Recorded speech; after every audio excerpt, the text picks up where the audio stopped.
This program sponsored by Marwadi University, Rajkot, Gujarat. Join Global Campus for a 360-degree education.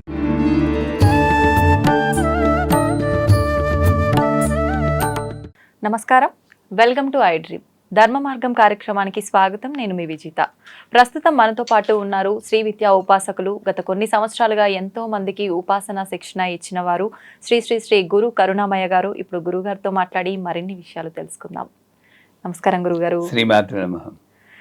గురుగారు, శ్రావణ మాసం వచ్చింది అనగానే ఒక మంచి పండగ వాతావరణము, ఎక్కువగా మాసం అంతా కూడా శుభకార్యాలుకి పెట్టింది పేరుగా మాట్లాడుకుంటూ ఉంటాము. గృహప్రవేశాలు, పెళ్ళిళ్ళు, రకరకాల పండుగలు, పబ్బాలు, పర్వదినాలు, ఫుల్ బిజీ బిజీ బిజీ. అసలు ఆడవాళ్ళకి మామూలు హంగామా హడావిడి ఉండదు ఈ నెలంతా కూడా. మగవాళ్ళ పర్సులు ఖాళీ అవుతుంటాయి, ఆడవాళ్ళ బుట్టలు నిండిపోతుంటాయి పళ్ళతో. అదే శ్రావణ మాసం. అంతే అంటారా గురుగారు? అయితే వ్రతాలు ముఖ్యంగా, రకరకాల పూజలు, ఎన్నో రకాల ఆలయాలకు వెళ్ళడం, దర్శించుకోవడము, రకరకాలుగా చేస్తూ ఉంటారు. అసలు ఎందుకని ఈ మాసానికి ఇంత విశిష్టత అంటారు గురుగారు? ఒకటి, బాగా ఎండలు కాసి ఒక్క తొలకరి జల్లు పెడితే హాయిగా ఉంటుంది. అవును.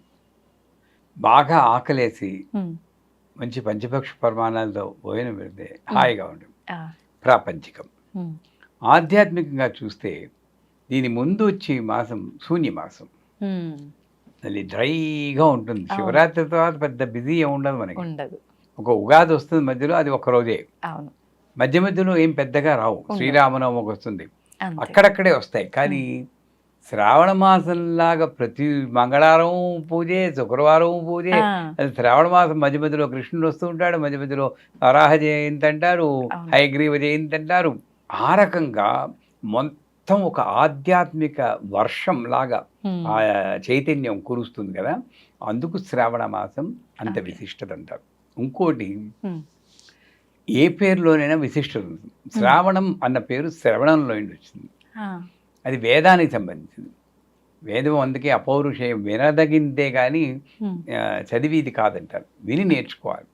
ఆ రకంగా చూస్తే వేదానికి సంబంధించిన జ్ఞానం శ్రావణ మాసంలో పూజలు చేయడం వల్ల మనకు లభిస్తుంది అని ఒక నమ్మకం ఉంది. ఇంకో రకంగా చూస్తే శ్రవణం మన వెంకటబాబు నక్షత్రం, విష్ణుమూర్తి నక్షత్రం. అటువంటి స్థితికర్త యొక్క నక్షత్రంతో కలిసినటువంటి పేరు కలిగిన శ్రావణ మాసం అనేటప్పటికీ అదంతా ఆధ్యాత్మిక లోటు లేదు. సంచేత ఇంకోలా చెప్పాలంటే, ప్రాపంచికుల్లో ఎంత వద్దన్నా అందరికీ కావాల్సింది ఏంటి? డబ్బులు. ఆ డబ్బులు ఇచ్చే లక్ష్మి, వరలక్ష్మి ఇక్కడే వస్తుంది. ఈ రకంగా చూసినా కూడా శ్రావణ మాసంలో అందరి దేవతలకు మనకి చాలా ముఖ్యమైన లక్ష్మీదేవి అక్కడ ఉంటుంది. కాబట్టి అటు విష్ణుమూర్తి, ఇటు పద్మనాభ సహోదరి కృష్ణుడు వస్తున్నాడు, విష్ణుమూర్తి వస్తున్నాడు, లక్ష్మీదేవి వస్తుంది. అందరి దేవతలు వచ్చిన ఆ మాసం కాబట్టి శ్రావణ మాసం అంత విశిష్టత. ఓకే. మరి ఇప్పుడు ప్రతి ఒక్క తిథి, ప్రతి ఒక్క వారము ప్రత్యేకతతో కూడుకున్నదనే మాట్లాడుకున్నాం కదా గురు. ముఖ్యంగా సోమవారం, మంగళవారం, శుక్రవారం, శనివారం, ఈ 4 మాత్రం ఇంకా ప్రత్యేకంగా పూజలు చేస్తూ ఉంటాం. ఏ రకంగా చేయొచ్చు అంటారు? నన్ను అడిగితే నేను టోటల్ ఎగెయిన్స్ట్.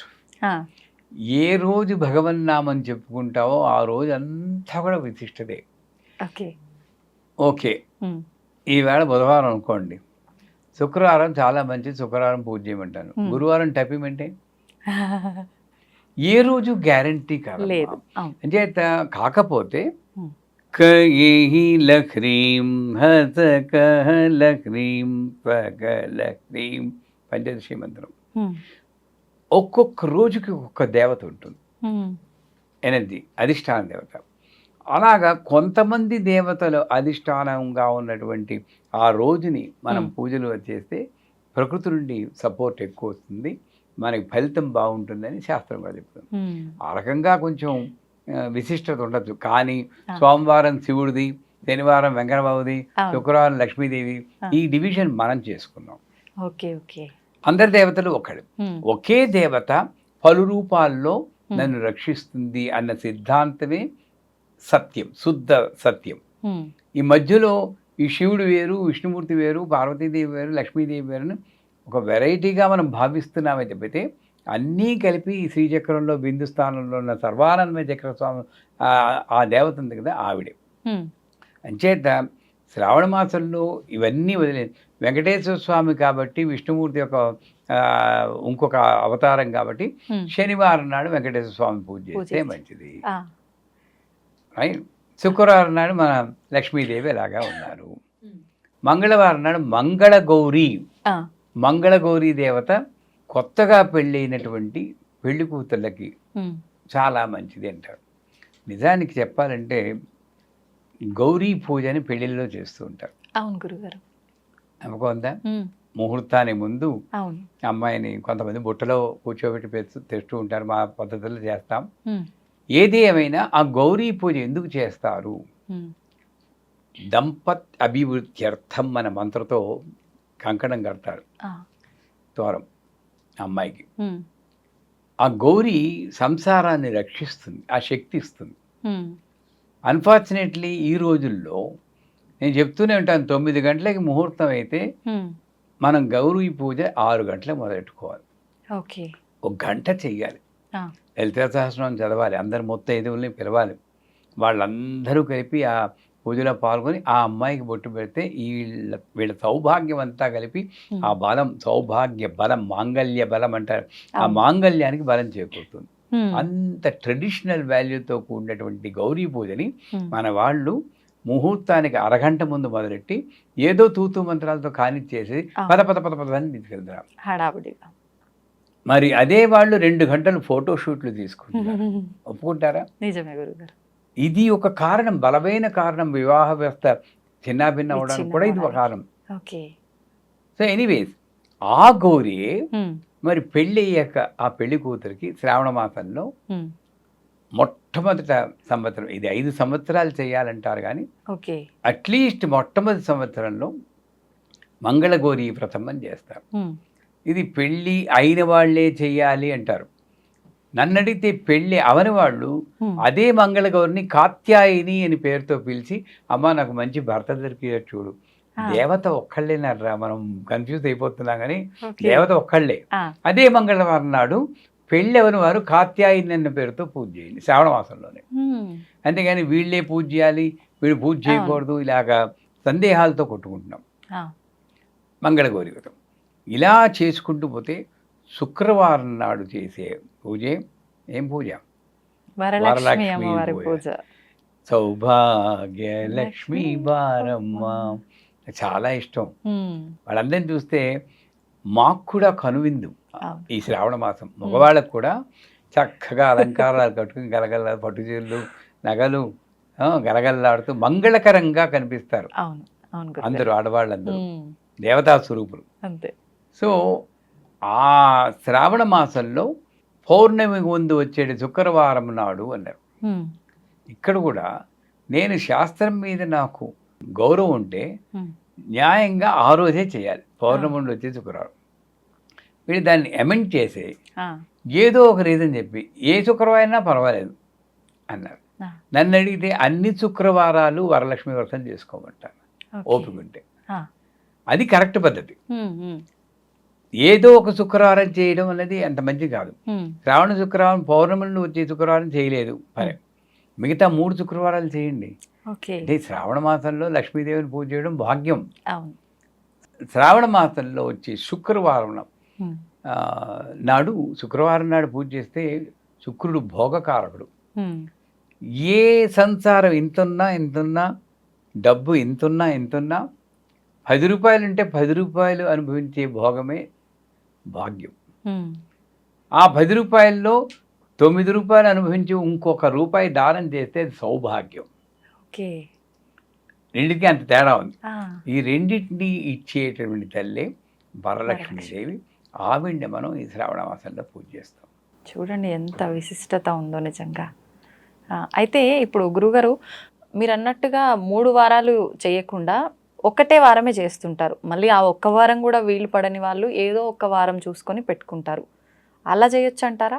ఎలాగైనా సరే శుక్రవారం నాడు ఏదో ఒక వారం శుక్రవారం నాడు మనకి మనస్సు స్థిరంగా ఉండాలి. చాలాసార్లు మీకు చెప్పాం, ఇది చెయ్యాలి అని తపన ఉండాలి. కానీ ఇది చెయ్యాలే అన్నట్టు చేయకూడదు. తప్పదు రెండింటికి తేడా అన్నట్టు. ఉంది. అవును గురుగారు. ఒక బర్డెన్ కింద భావిస్తూ చేయకండి. ఇది చెయ్యాలి అని తపనుంటే నన్ను అడిగితే ఎవరైనా ఉన్నారో లేదో నాకు డౌటే, కానీ శ్రావణ మాసంలో 4 శుక్రవారాలు చేసేయాలి. 4, 5 వస్తాయనుకోండి. ఆ 4 శుక్రవారాలు వరలక్ష్మి వ్రతాన్ని అసలైన అర్థం చేర్చుకుంటూ చేయాలి. మనకి పూజలు ఒక్క వ్రతం చేస్తే ఫలించాలి. వీళ్ళు మంగళగౌరి వ్రతాన్ని 5 సంవత్సరాలు చేయాలన్నారు. ఎందుకు? ఈ కొత్తగా పెళ్ళైనటువంటి పెళ్లి కూతురికి కొత్తగా సంసారంలో ఇవ్వడానికి వెంటనే ఇవ్వలేదు. ఈ గౌరీదేవి యొక్క శక్తి వల్ల మెల్లిమెల్లిగా ఈ పంచేంద్రియాలని మనం కంట్రోల్ చేసుకుని అక్కడ అడ్జస్ట్ అయ్యి బతకాలంటే 5 సంవత్సరాలు నువ్వు చేయాలను. 5 మంగళవారాలు కాదు, 5 సంవత్సరాలు అంటే 5 నాలుగు 20 అనుకోండి. అలాగా వరలక్ష్మి వ్రతం కూడా ఒక్కసారి చేస్తే మనకి ఫలితం ఇవ్వాలి. ఎందుకు మనకి ఇన్నిసార్లు లక్ష్మీ వ్రతం చేస్తున్నా మనకి ఆ భాగ్యం భోగం ఎందుకు కలగలేదంటే దాని అంతరార్థం తెలియకుండా చేస్తున్నాం అన్నమాట. ఏది ఎలా చేయాలో దాని విశిష్టత తెలుసుకుని ఆ తాదాత్మ్యంతో చేస్తే ఒక్క వరలక్ష్మి వ్రతంతో ఆ చారుమతి గల్లు గల్లు ఈ అనుభవాలన్నీ మనం పొందొచ్చు. అది సత్యం. సాధ్యపడుతుందా గురుగారు ఈ కలియుగంలో అనుభూతులన్నీ చెందడం? ఇది సాధ్యపడుతుందా లేదా అని చెప్పడానికి నాకు శక్తి లేదు, కానీ డెఫినెట్గా అనుభవం అయితే కలుగుతుందండి. ఉదాహరణ తీసుకుందాం చూడండి. మీకు తెలుసు, మీ వరలక్ష్మి వ్రతం చేస్తూ ఉంటారు. ఆ వ్రతం ఎలా మొదలవుతుంది? ఏ వ్రతమైనా తర్వాత సెప్టెంబర్లో వినాయక చవితి వస్తుంది. మనం అనుకుంటాం ఆ పూజ టైంలో చేసి ఇదే పూజ అంటారు. కానీ కథ ఏం చెప్తుందంటే పొద్దున్న లేచిన దగ్గర నుండి రాత్రి పడుకుని దాకా ఆ రోజంతా వరలక్ష్మీదేవిని గురించి ఆలోచిస్తూనే గడపాలి.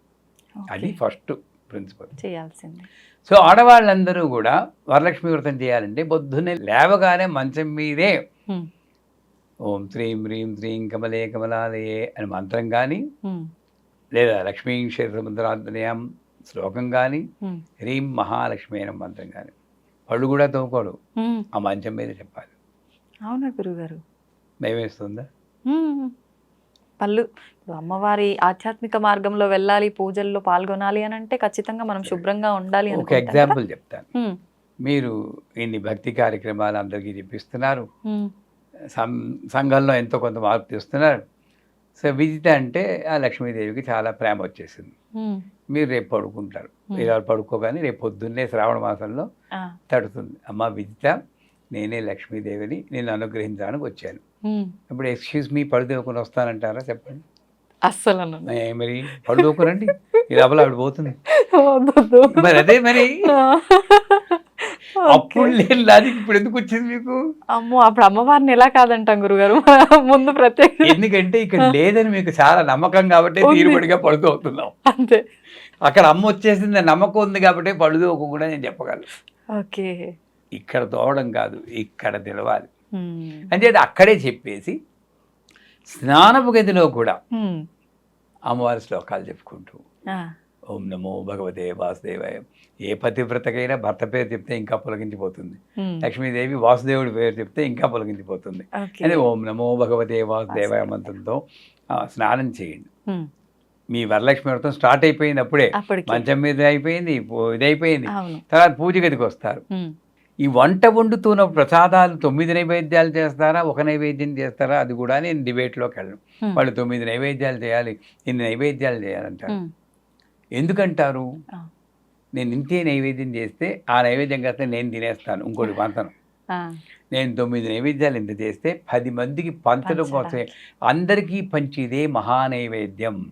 నేను ఒక్కడిని తింటే అది నైవేద్యం. ఇంత తేడా ఉంది. మహానైవేద్యం అంటే ఇది కాదు. సో నా శక్త్యానుసారం పిండి వంటలు చేసుకుని అన్ని నీ స్వీట్లు నేను తింటే ఏమవుతుంది? నాలాగా డయాబెటిక్ వస్తుంది నాకు వచ్చినట్టు. నేనే పంచాలి. అక్కడ కూడా భేదభావం లేకుండా ఇంట్లో పని చేసే పని మనిషికి కూడా నేను పంచగలగాలి. పంచని వాళ్ళు చాలామంది ఉన్నారు. మామూలు పట్టు చీర కట్టుకునే వాళ్ళకే పంచుతారు, మిగతా వాళ్ళు పనికిరారు వాళ్ళకి. ఇది చాలా తప్పు. సో వంటగదిలో వంట చేస్తున్నంతసేపు కూడా ఇందాక ఒకసారి చెప్పుకున్న విగ్రహాలన్నీ గదుల్లోనూ అవును. పెట్టుకొని మా జ్ఞాపకం ఉందా ఓ రోజు గుర్తుంది. చెప్పుకున్నాం. అవునవును. అలాగా ఆ విగ్రహం అన్నపూర్ణమ్మ అక్కడ ఉంటుంది కాబట్టి అక్కడ కూడా అన్నపూర్ణమ్మలో లక్ష్మీదేవిని చూస్తూ ఏదో ఒక శ్లోకం లక్ష్మీ అష్టోత్తరం కానీ లక్ష్మీ సూక్తం కానీ చెప్పుకుంటూ పోనీ మీకు రాదు యూట్యూబ్లో వింటూ. పెట్టేసేయండి, ఆడియో పెట్టండి, అది వింటూ కలిగి పెట్టండి, భగవన్నామం చెప్తూ కలిగి పెడితే అది అమృతం అవుతుంది. అది నిజమైన నైవేద్యం. ఓకే. బా చాలా టైం అయిపోయింది, వరలక్ష్మి వ్రతం ఇంకా ఎప్పుడు అవుతుందో ఏమిటో, మళ్ళీ నేను షూట్కి వెళ్ళిపోవాలి అనుకుంటూ చేస్తే ఆ చక్కెర పొంగల్లో ఎక్కడ మిమ్మల్ని అంటలేదు అంటే ఆ చక్కెర పొంగల్లో ఎక్కడ నైవేద్యం, అది ఎనర్జీ ఎక్కడ ఉంటుంది? అవును. ఆ రోజంతా కూడా అనమాట. అందుకే వాళ్ళు క్లియర్గా చెప్పాడు, ఆ రోజంతా కూడా లక్ష్మీదేవిని గురించి ఆలోచిస్తూ ఉండాలి. అయిపోయింది. పూజ గదికి వస్తారు. పూజ గదికి వచ్చాక అక్కడ ప్రతి అంశము కూడా చాలా ముఖ్యం. పీఠం ఏర్పరచాలన్నారు. ఆ ఠా తీసేస్తున్నాం, పేట వేస్తున్నాం. అక్కడ ఠా అని ఎందుకు పెట్టాడంటే, ఠా అంటే సంస్కృతంలో నిలువు అని అర్థం. విఠల్ అన్న పదం ఎలా వచ్చిందంటే ఈంటి పెలిస్తే టన్ ఠల్, ఒక ఇటుకి వేసి అక్కడ నిలబెట్టాడు. కాళ్ళు పడుతున్నాను అమ్మవారికి, అమ్మా నాన్నకి నిల్చొని ఆయన ఇది పట్టేకి వస్తా అన్నాడు. అంత గొప్పవాడు నామదేవ్. అదే ఈంటి ప్లస్ టల్ దాని మీద నిలుస్తున్నాడు ఎవరు? కృష్ణుడు.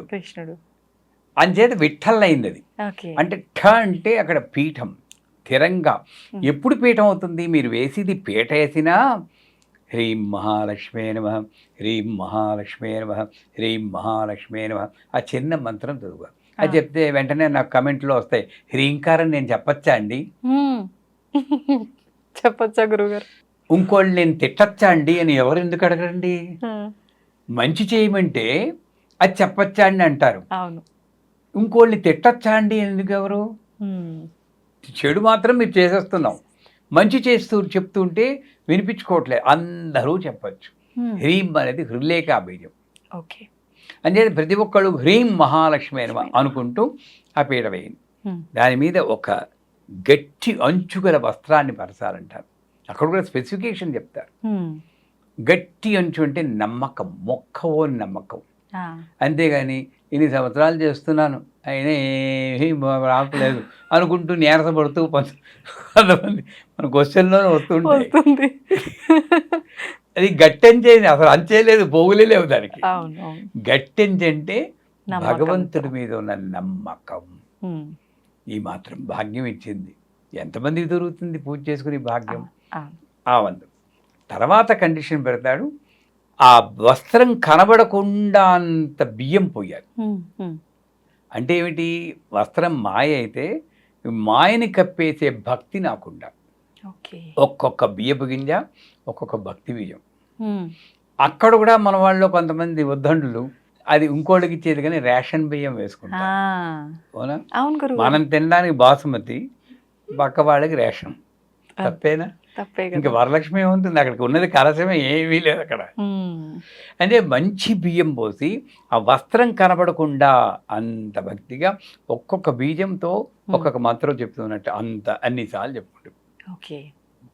అయిపోయింది. మధ్యలో కలశం పెట్టారు. ఎక్కడ చెప్పుకున్నా తెలియదు. కలశము అంటే అక్కడ పెట్టి ఇది కథలో చెప్తాడు. కలశము బంగారముతో కానీ వెండితో కానీ ఇత్తడి లేక రాగితో కానీ తుదకు మట్టితో కానీ చేసి పెట్టాలి, లోభత్వం పనికిరాదు అంటారు. అంటే ఏమిటి? కలశం ఇక్కడ పెట్టిది కాదు, ఇదే కలశం. కలశస్య ముఖే విష్ణు కంఠే రుద్ర సమాధిత మూలే తత్రతో బ్రహ్మ మధ్యే మాతృగణాసుత కుక్షౌ దుస్సాగరా సర్వే సప్తద్వీపా వసుంధర. 7 చక్రాలు ఇక్కడ ఉన్నది, 7 సముద్రాలు. అందుకే కలశంలో నీళ్లు పోయాలి. బియ్యం వేస్తుంటారు. ఈ కలశమే మనం, శరీరం.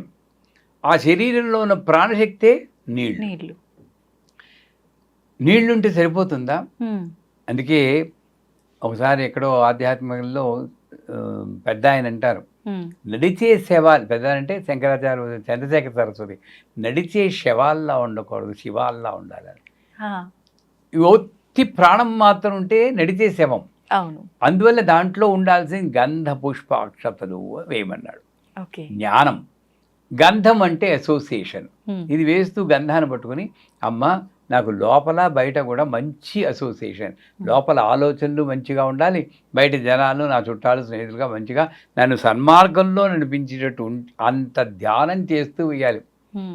ఎవరు వేస్తున్నాం? గంధం, పుష్పం, అక్షతం పెట్టేసేయడం ఇలా చేయకూడదు. పట్టుకుని ఒక్కసారి ధ్యానం. ఆ ఒక్కరోజైనా సరే ఇంకే ప్రోగ్రాము లేదు నాకు, ఇదే ప్రోగ్రాం. ఇంతగా చేస్తే వరలక్ష్మి వ్రతం ఇంతేనండి, చిన్నదే. ప్రకృతి వికృతి చేస్తే అయిపోతుంది. వినాయక చవితి కూడా ఇంతదే. ఎందుకు ఇంత దాంట్లో అంత ఫలితం ఉంటుంది? మొదటి నుండి నేను ఇలా చేస్తే అంత ఫలితం వస్తుంది. ఓకే. గంధం వేస్తూ ఆ ధ్యానం చేయాలి. పుష్పం, మంచి చిన్న పుష్పం తీసుకోండి. అమ్మ నా హృదయం కూడా విశాల హృదయం ఉండేటట్టు అనుగ్రహించు తల్లి, నేరో మైండెడ్ మొగ్గలా కాదు అని చెప్పి అలా తలుచుకుని విశాల హృదయంతో దాన్ని వేస్తారు. అక్షతలు, నడుం విరక్కూడదంటారు అక్షతలకి. విరిగిన నూకలా వేస్తుంటారు కొంతమంది, రవ్వలాగా. అసలు విరక్కూడదు. అందుకే బాస్మతి రైస్ని తీసుకుని కొంచెం పసుపు కలిపి ఒక చుక్క నెయ్యి వేసి దాంతో అక్షతలు చేసుకోవాలి. నీళ్లు కలిపి చేస్తే అది మెత్తబడిపోయి విరిగిపోతుంది. విరిగితే దాని క్షతము కానిది అక్షత అంటే విరగంది. విరగంది అని చెప్తే నేను విరిగిన రవ్వ వేస్తే ఉపయోగం ఉంది. ఆ అక్షతలు పట్టుకుని అంటే మొక్కవోని సంకల్పం అంటారు. అమ్మవారు నన్ను రక్షిస్తుంది, నాకు భాగ్యం ఇచ్చింది, ఇస్తుంది కూడా అని చెప్పి అది ఈ 3 వేసాక పంచ పల్లబొమ్మలు పెట్టమంటారు. 5 ఆకులు. దానికి డిస్క్రిప్షన్ రావి, మర్రి, వేప, మామిడి అంటారు. అవన్నీ వెళ్ళొద్దు మనం.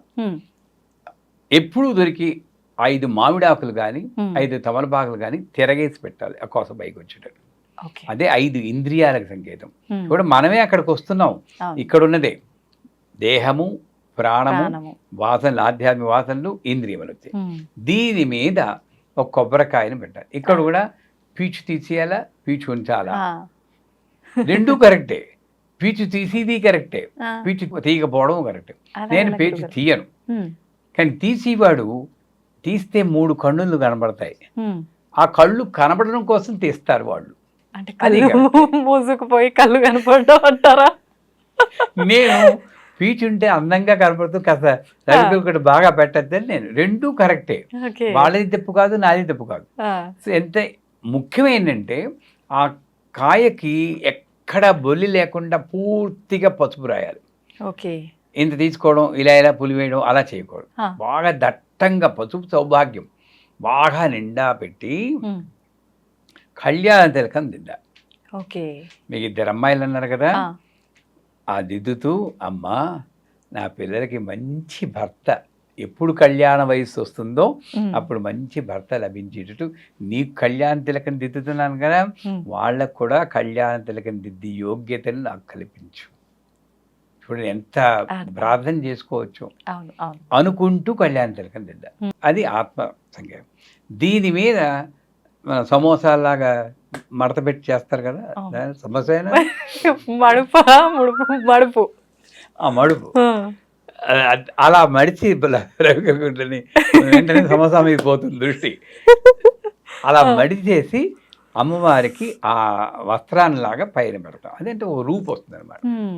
ఇప్పుడు నాలో ఉన్నటువంటి శరీరమే, నాలో ఉన్నటువంటి శక్తే అక్కడ పెడుతున్నాం. అందుకే కథలు చెప్తాడు, కలశం మీద అమ్మవారిని ఆవాహన చేయాలంట. ఏ కలశం? ఈ కలశం కాదు, ఈ కలశం మీద అమ్మవారిని ఆవాహన చేయాలి. ఎప్పటి నుండి? పొద్దున్న మంచం మీద లేచిన దగ్గర నుండి. భయపడిపోకూడదు, రేపు చెయ్యాలి మీరు. లక్ష్మీ క్షీరసముద్రం, అర్థమైందా? సరే, అయిపోయాక ఇంకా మామూలుగా మిగతా కథలు మామూలు చేస్తారు. చేశాక 9 పోగులు గల తోరణం కట్టుకోండి. 9 ముళ్ళు వేసి 5 పోగులు 9 పోగులు కొంటారు. అక్కడ కొట్టుకుంటూ చచ్చిపోతూ ఉంటారు.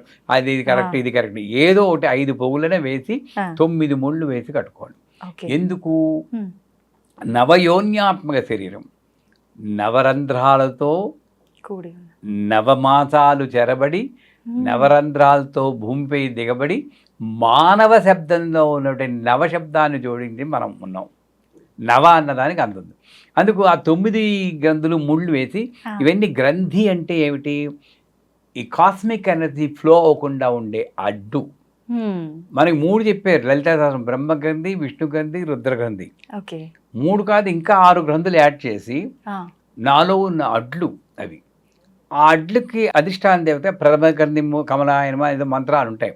ఆ పేర్లు చెప్పి అన్ని 9 గంధుల మీద పసుపు కుంకుమ వేసి తోరం కట్టుకోవడం వల్ల నాలో ఆధ్యాత్మిక శక్తి అడ్డు లేకుండా ప్రవహించుకాక. అది తోరం మంత్రం కూడా ఉంది. ఆ మంత్రంలో అర్థం ఇదే, సౌభాగ్యం నాకు వచ్చుగాక. పద్నామి దక్షిణే హస్తే అని నవసూత్ర ప్రభం అని వస్తుంది కదా, ఆ సౌభాగ్యం వచ్చుగాక అని కట్టుకోవాలి. తర్వాత వాయనం ఇవ్వాలి అంటారు. అక్కడేంటి, వాయనంలో 9 బూర్లు పెట్టి మంగళ ద్రవ్యాలని పెట్టి పసుపు కుంకుమ గాజులను పెట్టి ముత్తైదుకి ఇస్తారు. ఏమంటారు, ఇస్తినమ్మ వాయనం పుచ్చుకున్న వాయనం, ఇస్తినమ్మ వాయనం అక్కడ ఏంటి తెలుసా అండి, అసలు ఒకసారి ఇచ్చి ఊరుకోవాలి. ఇస్తున్నాం ఎన్నిసార్లు ఎందుకంటే ఎవరికైనా డౌట్ వచ్చిందా? నిజమే గురుగారు. ఎందుకని? ఎందుకంటే అది ఇచ్చేది యాక్చువల్గా ఆ సువాసినికి ఇవ్వట్లేదు మీరు, ఆ సువాసిని రూపంలో ఉన్న వరలక్ష్మీదేవికి ఇస్తున్నారు. ఇస్తినిమ్మ వాయనం. అక్కడ ఉన్నవి చీర రవికలు కూడా కాదు, నా భక్తి, నా శ్రద్ధ, నా నమ్మకము, నా సరెండర్, శరణాగతి అన్న వాయనం నేను ఇస్తున్నాను. పుచ్చుకున్న వాయనం ఆవిడ సంతోషించి నాకు సౌభాగ్యం ఇచ్చేస్తుంది. అది నేను పుచ్చుకుంటున్నా. మరి పుచ్చుకుంటే 3 సార్లు పుచ్చుకుంటే బాగా గట్టిగా ఉంటుంది కదా. ఇచ్చిన వాయనం పుచ్చుకున్న వాయనం, ఇచ్చిన ఇది కంటిన్యూస్. అది 3 సార్లు కాదు, 4 సార్లు 5 సార్లు 8 సార్లు చెప్పుకున్నా పర్లేదు. అలా 10 సార్లు చెప్తే ఆవిడ ఇవ్వమ్మా నేను ఇండిపోవాలని టైం అయిపోతుంది. అదే ఒక మినిమం 3 సార్లు చెప్పుకునే తర్వాత పూజ చేసిన బ్రాహ్మణుడికి యథాశక్తి దక్షిణ ఇచ్చి సంస్కరించాలంటారు. అది ఆచారం. పోతే కథకు వస్తే, కథ మన వాళ్ళు తెలిసిన కథ అయినా కదా అని గడగడగడగడగడా చేస్తారు. దాంట్లో ముఖ్యమైన వాక్యాలు మర్చిపోతున్నాము. ఏంటవి గురుగారు? ఆవిడ పేరే ముఖ్యం. ఫస్ట్ చారుమతి. చారు అంటే ఏంటి? 4 అదొకటి. చారు అనేది పైనాపిల్ చారు, మిరియాల చారు అది కాదు. చారు అంటే సంస్కృతంలో అందమైన అని అర్థం. చారు హసన్, చారు హాస, ఆ పేర్లు మంచిగా నవ్వివాడని. చారు హసన్. చారుమతి అందమైన బుద్ధి కలది. అంటే హీరోయిన్కి అందమైన బుద్ధి ఉంది, ముందే చెప్పేస్తున్నారు క్యారెక్టర్ని అంతా. అందమైన బుద్ధి ఎలా ఉంటుందో వర్ణిస్తాడు. ఇది ముఖ్యం వరలక్ష్మి వ్రతం. ఇది కానీ అనకూడదు. కానీ 9 రకాల నైవేద్యాలు చేసేయచ్చు మీరందరూ, 21 చేసేస్తారు, వాయనాలు ఇమ్మంటే ఇస్తారు. ఈ ఒక్క లైను పాటించడానికి ఇంకో జన్మెత్తాలి, శ్రమించాలి అలా. అందుకు ఎందుకంటే చారుమతి దేవి ఉదయాన్నే నిద్రలేచి, అదే కష్టం మనకి, సూర్యుడు రావడానికి ముందే లేవాలి. గయ్యాళిగాక మితముగా సంభాషించు, ఇది కూడా కష్టం. ఇంకా కష్టం వస్తుంది. పెనిమిట్ని అత్తమామలను దైవముగా భావించి, అంతే ఇంకైపోయి. ఇంక వరలక్ష్మి వ్రతం చేయడం ఇంపాసిబుల్. చేయకుండా ఏం లేదు, మేము ఎందుకు చూస్తాం. అలాగే ఇదే మెయిన్. భర్తను అత్తమామలను దైవంగా ఆ ఒక్కరోజైనా భావించండి రా బాబు. మా అమ్మగారు ఇప్పటికీ నేను గుర్తుంది, 3:30కి లేచి మా నాన్నగారి కళ్ళకి అద్దుకుని మంగళసూత్రం తీసుకుని ఇలా అద్దుకుని అప్పటి నుండి మొదలెడుతుంది అనమాట స్తోత్రాలు. ఈ రోజుల్లో అలా చేసేవాళ్ళు లేరు. ఇది సరెండరా బానిసత్వమా అలా ఆలోచించకూడదు. స్త్రీలో ఉన్న గొప్పతనం అది. వాడు ఎలాంటి వాడైనా సరే తల్లి హృదయం ఎలా ఉంటుందో అలాగ సరెండర్ అయ్యేదే నిజమైన స్త్రీ. అలాంటి స్త్రీలు రుద్రం చదవక్కర్లేదు, పురుష రుద్రం చదవక్కర్లేదు. ఆ చదవక్కర్లేని దాన్ని మార్చి మన వాళ్ళు చదవకూడదు అని పెట్టి అసలే ఎవరికి కావాలో అవసరం అక్కడే వాళ్ళని చదవనీయకుండా చేస్తారు. ఇక్కడ లోపం. అంచేత గయ్యాళిగాక మితంగా సంభావించు, భర్తను పెనిమిటిని అత్తమామను దైవంగా భావించి వాళ్ళు నమస్కరించి, ఇంత మంచిగా ఉంటే ఎవరికి నచ్చదండి. ఆవిడ కాళ్ళలోకి వచ్చేస్తారు, నేను నిన్ను అనుగ్రహిస్తాను అలా చెప్పేస్తుంది. అక్కడ ఇంకోటి, తనకొచ్చిన కల్ని ముందు భర్తకి అత్తమామలకు చెప్పి వాళ్ళ అనుమతి తీసుకుని వచ్చిన స్నేహితులకి చెప్తుంది, చెలికెత్తలకి చెప్తుంది. అంటే స్వార్థం లేదు అక్కడ. నేను ఒక్కదానే, మనకి ఇప్పుడు ఏదైనా వచ్చిందనుకోండి ముందు మనం వెళ్ళిపోయి, ఆ స్వార్థం లేదు. చెలికెత్తలు చేస్తారు, సరే పూజ చేస్తారు అందరూ. అక్కడ కూడా పౌర్ణమికి ముందు వచ్చే శ్రావణ శుక్రవారం ఎప్పుడు వచ్చినా అని ఆతురతతో ఎదురు చూస్తారు. వాళ్ళు ఉత్సాహంతో ఎదురు చూస్తారు, మనం బెంగతో ఎదురు చూస్తాం. ఏవి ఎలా చేస్తానో ఏమిటో ఇంతమంది అవునవును. పిలిచేసాను అనుకుంటాం. వెంకట కూడా ఉత్సాహంతో ఎదురు చూశారు. ఆ, ఈ క్యారెక్టర్స్ అన్నీ నాలో రావాలి. నాలో అంటే పూజ చేసే చేసే వాళ్ళు. అలా ఉన్నప్పుడు అంత తాదాత్మ్యంగా చేస్తే, అలాగే ఒక పుష్పం తీసుకుని ఐం హ్రీం శ్రీం ప్రకృత్యే నమః శ్రీం ఐం హ్రీం శ్రీం విద్యాయ నమః శ్రీ ఇలా వెయ్యాలి. ఇంకా మీకు ఓపిక ఉంటే ఓం శ్రీం హ్రీం శ్రీం కమలే కమలాలయే ప్రసీద ప్రసీద శ్రీం హ్రీం శ్రీం ఓం మహాలక్ష్మి అయిన మంత్రం, ఆ మంత్రాన్ని ముందు వెనక పెట్టి అష్టోత్తరం చేయండి. లక్ష్మీదేవి ఇంట్లో కూర్చుంటుంది స్థిరంగా. అంత గొప్ప. కనీసం ఐం హ్రీం శ్రీం ప్రకృతి అంత నెమ్మదిగా పుష్పం వేస్తూ చేయాలి. ఒక ప్రదక్షిణ చేయగానే కాలికి గల్లు గల్లు అని శబ్దం ఏర్పడుతుందంట.